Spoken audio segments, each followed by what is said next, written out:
ये मैं न्यू तो थाने में आया हुआ हूँ, ना ये मेरी एफआईआर काट रहे हैं, ना मुझे मेडिकल की रिपोर्ट बना के दे रहे हैं कि मैं इनको कह रहा हूँ मैं मुझे मारा है। ये सर पे देखें, ये पिस्टल का बट मारा है, ये मेरे नाक के अंदर पूरा खून आ रहा है, ठीक है, ये पूरा मेरा होंठ सूजा हुआ है।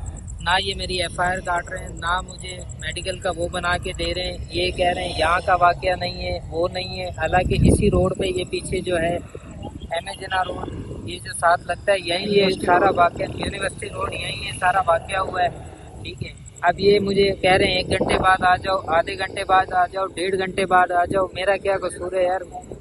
गाड़ी वाला रोड के दरमियान में खड़े होके मुझे मार के जा रहा है। सरकारी नंबर प्लेटें लगी हुई हैं उसकी, मैंने उसकी गाड़ी बना के दी थी, मैंने उससे पैसे लेने थे, उसने कहा मैं अपना न्यू टाउन पे बंदा है उसको चेक करवाता हूँ। चेक करवा के वो वहाँ से गाड़ी लेके भाग गया। मैं पीछे गाड़ी में चढ़ा हूँ तो वहाँ रोक के उन्होंने उतार के मुझे मारा है। ये देखो आपके सामने है हर चीज़ भाई। ना मुझे ये कोई एफआईआर दे रहे हैं, ना मेडिकल बना के दे रहे हैं कि खून निकलेगा तो फिर आना। ये मेरा नाक के अंदर देखो पूरा